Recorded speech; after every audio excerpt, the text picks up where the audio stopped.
తిరుమల తిరుపతి దేవస్థానం అంటే ఒక పవిత్ర స్థానం. ఆ వెంకటేశ్వరుడిని ప్రతి ఒక్కరూ ఇలవెల్పులా కొలుచుకుంటారు.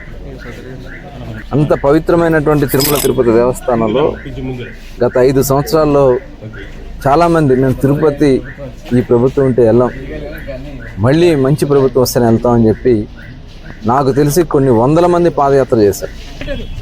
ప్రభుత్వం మారిన వెంటనే కొన్ని వేల మంది, వందలు కూడా కాదు, వేల మంది వాళ్ళ గ్రామాల నుంచి పాదయాత్ర చేసుకుని తిరుమలకి వెళ్ళి మొక్కులు చెల్లించుకున్నారు. ఎందుకంటే అంత అపవిత్రం చేశారు తిరుమల తిరుపతి దేవస్థానాన్ని. ఒక ఈవో ప్రవర్తించిన జేఈఓ ప్రవర్తించిన విధానం,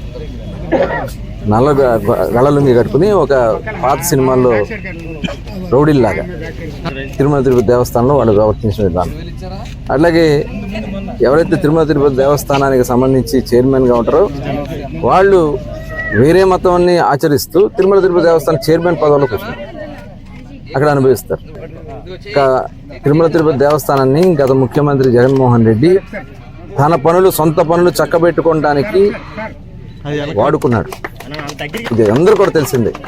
చివరికి అక్కడ తయారు చేసే ప్రసాదాన్ని కూడా అపవిత్రం చేసినటువంటి పరిస్థితి. ప్రసాదంలో కల్తీ జరిగింది, నెయ్యి కల్తీ జరిగింది, ఆ నెయ్యిలో జంతువుల యొక్క కొవ్వు కలిసింది అని చెప్పి ఎన్డీడీబీ రిపోర్ట్ ఇస్తే ఆ రిపోర్ట్ను కూడా వీళ్ళు తప్పుదారి పట్టించే కార్యక్రమం చేస్తారు. నిన్న ముఖ్యమంత్రి గారిని ఎవరు ఆపలేదే. తిరుమల తిరుపతి దేవస్థానంలో ఆనాడు సోనియా గాంధీ గారు వెళ్ళినప్పుడు డిక్లరేషన్ మీద సంతకం పెట్టినారు. అన్య మతస్థులు మాకు విశ్వాసం ఉంది, మేము వెళ్తున్నామని చెప్పి దండం పెట్టి అక్కడ సైన్ చేసి వెళ్తారు. గతంలో మరి మన రాష్ట్రపతిగా పనిచేసిన అబ్దుల్ కలాం గారు కూడా ఆ రోజున డిక్లరేషన్ ఆయనే నేను సైన్ చేస్తాను